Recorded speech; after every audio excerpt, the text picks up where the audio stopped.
Hello dear friends. सबसे पहले आपका स्वागत है इस प्यारे से यूट्यूब चैनल पर।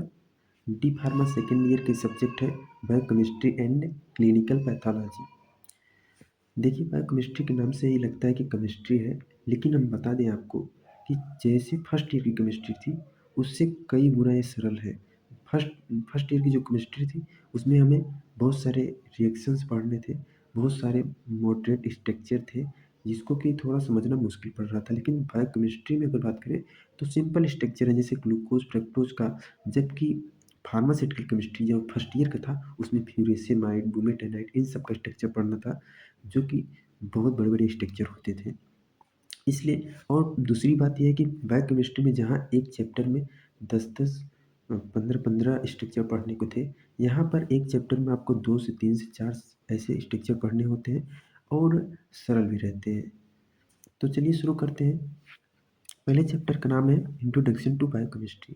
पहले चैप्टर से बहुत ज़्यादा नंबर के क्वेश्चन पूछे जाते हैं। देख सकते हैं पहला चैप्टर छोटा है लेकिन क्वेश्चन बहुत ज़्यादा पूछे जाते हैं। क्या पूछ रहा है इसमें? इंट्रोडक्शन टू बायोकेमिस्ट्री, स्कोप पूछ रहा है बायोकेमिस्ट्री का। उसके बाद सेल इट्स है, बायोकेमिकल ऑर्गेनाइजेशन भी पूछा जाता है एग्जाम में, ये मोस्ट इंपॉर्टेंट है। ये पहले चैप्टर को तो आप बिल्कुल भी स्किप नहीं कर सकते। छोटा चैप्टर लेकिन नंबर बहुत ज़्यादा देता है। देख सकते हैं छोटा चैप्टर है, 2 से 3 टॉपिक है लेकिन 10 से 12 नंबर देता है। दूसरी बात करें दूसरे चैप्टर की, तो दूसरे चैप्टर का नाम है कार्बोहाइड्रेट। कार्बोहाइड्रेट में मैंने जिस टॉपिक को हाईलाइट किया है वो टॉपिक मोस्ट इम्पोर्टेंट है। मैंने पहले से ही हाईलाइट करके रखा है, बस इस वीडियो में एक्सप्लेन करना है बस। तो देख सकते हैं मोनोसैकेराइड में क्या क्या इंपॉर्टेंट है। स्ट्रक्चर ऑफ ग्लूकोज और फ्रक्टोज, ये दोनों मोस्ट इंपॉर्टेंट है लैक्टोज की कंपैरिजन में। डाइसैकेराइड में structure of maltose most important है लैक्टोज सुक्रोज की कंपैरिजन में।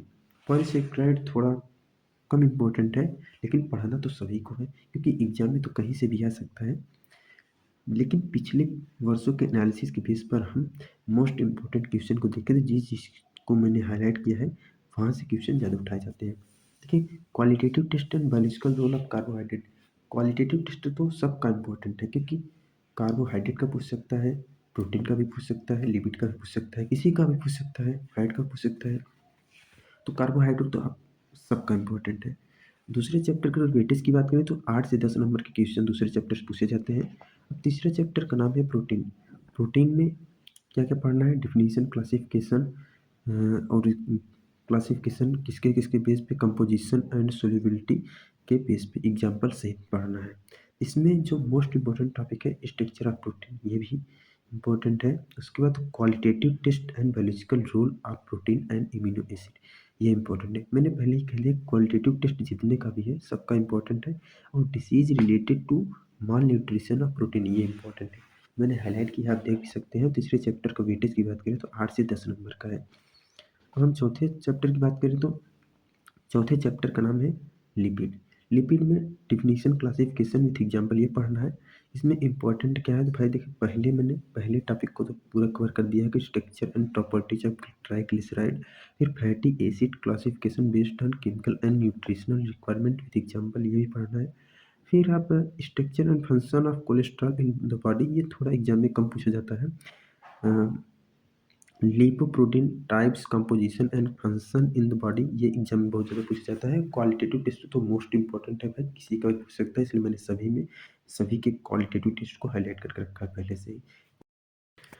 अगर हम चैप्टर नंबर 5वें की बात करें तो इसका नाम है न्यूक्लिक एसिड।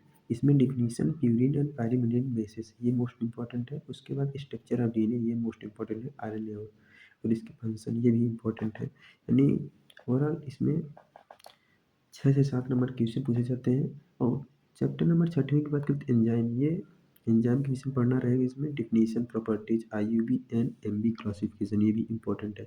मैंने इसको जिसको हाईलाइट किया भाई, आप उसको बिल्कुल भी स्किप नहीं कर सकते।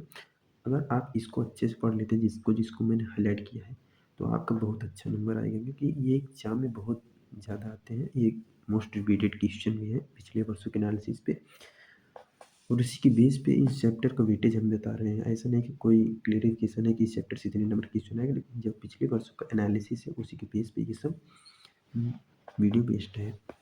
छठवें चैप्टर से 6 से 7 नंबर क्वेश्चन पूछे जाते हैं। सातवें चैप्टर का नाम है वाइटमिन्स। वाइटमिन्स तो भाई पूरा पढ़ लेना, क्योंकि इसकी definition, classification, source, chemical nature, function, कोई भी विटामिन पढ़ेंगे उसका source, chemical nature, function, coenzyme form, recommended dietary requirements, ये सब सब कुछ पढ़ना है। Definition, disease of fat and water soluble vitamins.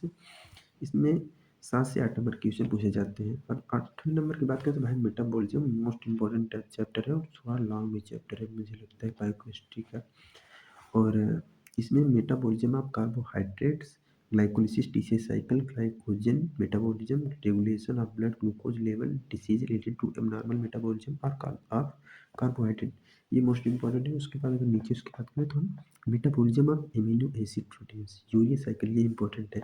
मैंने जिसको जिसको हाईलाइट किया ये मोस्ट इंपॉर्टेंट है, आप इसको अच्छे से पढ़ के जाइए। उसके बाद आपके पास अगर समय बचता है तो भाई आप उन सभी टॉपिक को पढ़ लीजिए जिसको मैंने हाईलाइट नहीं किया है। 8वें चैप्टर से देख सकते हैं कि 12 से 15 नंबर क्वेश्चन पूछे जाते हैं। ये चैप्टर लंबा भी है, थोड़ा कॉम्प्लेक्स भी है। अगर हम बात करें चैप्टर नंबर 9 की, तो चैप्टर नंबर 9 छोटा चैप्टर है। इसमें इसका नाम है मिनरल्स। मिनरल्स के आपको सभी कुछ पढ़ना है, जिससे जो इसमें दिया है, function, deficiency, disease, recommended dietary requirements of calcium, phosphorus. Minerals में कौन कौन से पढ़ने हैं? Calcium, phosphorus, iron, sodium chloride, ये सब पढ़ लेना है अच्छे से। इस 9वें चैप्टर से 6 से 7 नंबर क्वेश्चन पूछे जाते हैं। और 10वें चैप्टर की बात करें तो 10वें चैप्टर का नाम है वाटर एंड इलेक्ट्रोलाइट्स। इसमें dehydration, cause of dehydration and oral dehydration therapy, ये मोस्ट इंपॉर्टेंट है। बाकी आपके पास टाइम बचता है तो उन सब टॉपिक को भी पढ़िए जो ऊपर दिए हुए हैं, जैसे distribution, function of water in the body, water turnover on balance, electrolyte composition, इन सभी को सबको पढ़िए। लेकिन जिसको मैंने हाईलाइट किया है उसको आप अच्छे से पढ़िए, इससे आपके जो परीक्षा में स्कोर अच्छे होंगे। उसके बाद बात करें चैप्टर नंबर 11 की, तो इसमें इंट्रोडक्शन ऑफ बायोटेक्नोलॉजी, ये छोटा चैप्टर है। इसमें तो इससे कम से कम 30 से 5 नंबर क्वेश्चन पूछे जाते हैं, इसको आप पढ़िए। बात करते हैं चैप्टर नंबर 12 की। चैप्टर नंबर 12 का नाम है ऑर्गन फंक्शन टेस्ट।